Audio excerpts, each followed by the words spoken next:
Hey guys, OGL Biden here, bringing you guys my IBL Season 6 Week 7 team builder for our game up against Lux and his FC Groningen Gallades. I think that's what the team name is. I could be like completely wrong in butchering that, but regardless, definitely go check out Lux if you haven't done so already. Very cool dude, very talented battler. And yeah, with that being said, let's just jump right into the team matchup. So if you did forget, our team consists of the Mew, Komodo, Zemus, Greninja, Jolteon, Rabombi, Archeops, Megascizor, Mamoswine, Serena, Porygon Z, and Cofagrigus, while our opponent's team consists of the Clefable, Suicune, Decidueye, Cobalion, Donphan, Quagsire, Mega Charizard Y, which has a funny story we'll get to in a minute, Thunder's Eye, Silvally, Alakazam, and Liepard with Z-moves. So, fun fact, Lux actually originally had Mega Charizard X, and he dropped it the week before our game and picked up Mega Charizard Y. That wouldn't be anything crazy if, when I was prepping at the start of Week 6, the doc wasn't updated. So I built this team that you're going to see right here under the impression that I was playing a Mega Charizard X, and you'll see that is very evident in some of my sets and stuff like that, and it's very evident in the fact that I have literally nothing for Charizard Y.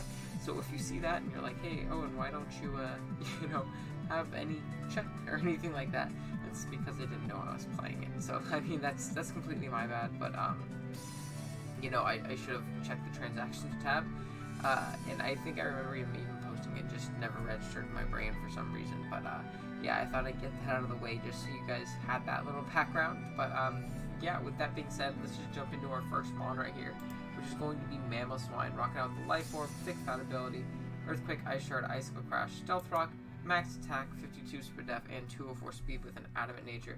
Now, Mamo's going to be our rocker this week. Obviously, if we're going up against any Charizard form, whether it be X or Y, rocks are very, very important in chipping that thing down.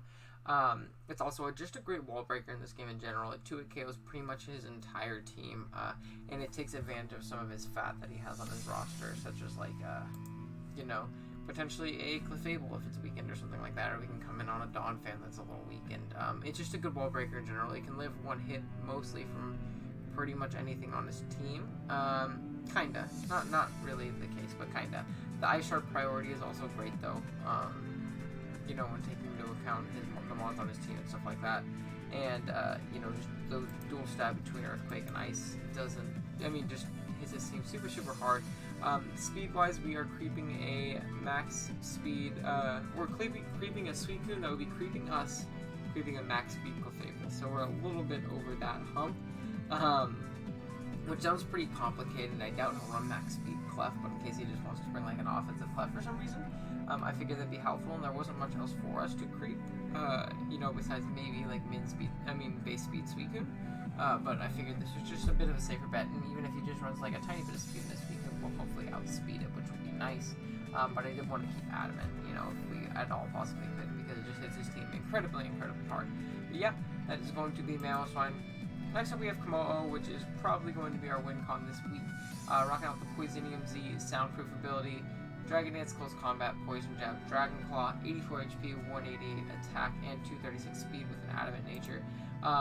Now, this spread in particular, the attack is to be able to always KO a Clefable, a max defense Clefable with Poison Jab into Z Poison. We always knock it out. Speed-wise, we're outpacing a Jolly Decidueye, and then we dump the rest into HP just to kind of lift hits a tiny bit better. But if we can chip some things down and get up to, +1, or if we get up to +2, I think we win the game. But if we can get up to +1, and, if we confirm that Clefable isn't unaware, we will always knock it out with Poison Jab, Z Poison Jab at +1. If he is, unaware, we can still knock it out with Poison Jab into Z Poison Jab, so if he takes a little bit of chip, we still do a bunch to him with that, which is super, super nice. Then, next up, we have our Mew, rocking out with the leftovers, Taunt, Side Shock, Roost, Calm Mind, 212 HP, 108 special attack, and 188 speed with a Timid Nature. Now, looking at Lux's team, he does have a Dark type on his team. I'm rocking Mono Psychic. He does have a Dark type on his team, but it's Liepard. And I feel like Liepard isn't the best for me, and I feel like I take advantage of it pretty well. So I'm not too worried about it. And plus, spoilers, we do have Toxic Spikes in the back with our Cofagrigus, so worst comes to worst, we can at least chip down that way and potentially like push up on it if it's a special set for some reason. I don't know. but I feel like we have good switch-ins to it regardless, and I'm not too scared about it. It's pretty frail, and it's not like, you know, the biggest wall breaker. I'm more so afraid of the utility that it offers, other than, you know, the offensive breaking power of it. But we're rocking Taunt for a lot of his fatter stuff, like Lefable and Suicune. We can beat Calm Mind Suicune 1v1. The special attack is so that at +1, we always break a max HP, max defense, bold Suicune sub with Side Shock. And if he's obviously not, then we're doing a lot more. And we can beat him 1v1 if he's Calm Mind, because we can continue to boost up, and we'll be hitting him on the defensive side, not the Spadef side, if we don't boost it up and stuff like that, which is super nice. Taunt is to, you know, obviously stop a lot of the mons on his team from setting up or recovering, such as like the Clefable or the Suicune or the Quagsire recovering on us, stuff like that, which is super nice.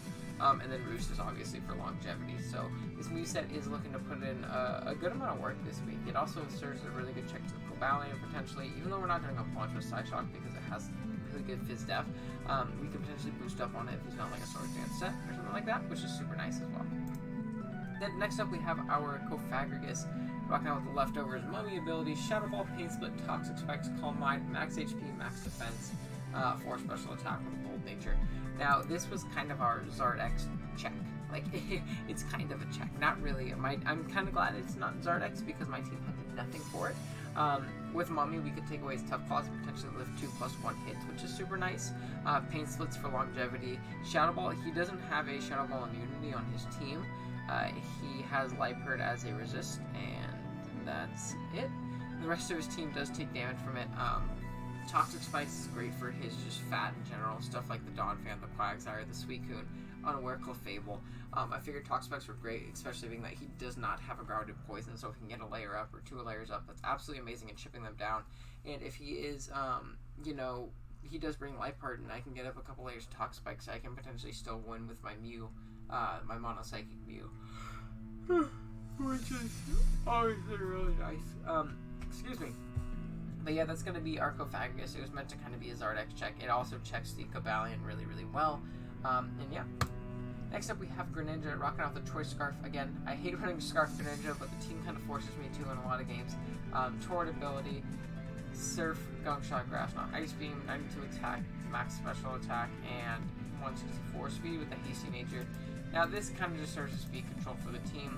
It gives me something down speed +1 Zard, which I thought was very important. You know, thinking I was playing a Zardex, with a little bit of chip we can knock it out with the Surf, which is obviously really nice. Gunk Shot for the Cleft, Grass Knot for the Gastrodon, and then what else was the for Ice Beam for stuff like Decidueye and Thundurus and things like that, which is you know, super, super clutch. And then Surf kind of just hits everything else. Grass Knot also kind of hits the Suicune, not too much, but it kind of does. But with Suicune, my main answer is going to be my review over here, so I don't need Greninja to beat it. But yeah. And then lastly, we have Mega Scizor, rocking out with a Scizorite Technician ability, obviously. Bullet Punch, U-Turn, Roost, Toxic, Max HP, 44 attack, 4 defense, 108 Spadef, and 100 speed with a careful nature. Now, Mega Scizor isn't the best here, like offensively, it's not the best defensively, but it gives me a check to Clef, and I didn't really have anything on this team yet that wanted to switch into Clefable. And it also pressures the Clefable offensively, even with only 44 attack investment. If he's like a Spadef Clefable, for some reason we do 2 KO him. And if he is Unaware, I think we have a chance to 2 KO after Rocks. And we can kind of just spam Bullet Punch and make it to where that thing can't like set up, you know, a bunch of Calm Minds on us and stuff like that, which is obviously super nice. We have U-Turn for pivoting, Roost for longevity, and then Toxic to catch a lot of his potential switch-ins to this, because he does have a lot of potential switch-ins to this. A good majority of them, though, do not like being Toxic. Like, we can Toxic the Suicune, we can Toxic the Donphan, the Mega Charizard X/Y. Either one switches in pretty well to it, and we can catch those. The Thundurus, we can obviously catch. It gives me priority for the Alakazam in the back, which is nice. Kind of a Spadef check to that thing, which kind of runs through our team at this point. And it also kind of baits in the Cobalion, where we can U-turn out and potentially go out into our Komodo and try and set up on that thing. Which is super nice. Excuse me, I shouldn't record these too late at night, but spoilers, I'm going to record the battle right after this, so there might be some nuance in the next video too. But yeah, that's going to be the team overall. I think it's a pretty nice build, despite the fact that we're playing against a Charizard Y when we didn't know that we were playing against a Charizard Y. But I think we can do well with this team. Hopefully put in work, hopefully pick up another dub after picking up a pretty convincing win last week and kind of getting a streak going. So yeah, if you guys did enjoy the video, be sure to like, subscribe, all that stuff, especially if you're new, so you can catch our videos as they go up every week. And yeah, thank you guys so much for watching. I'll catch you guys with the battle tomorrow. Later.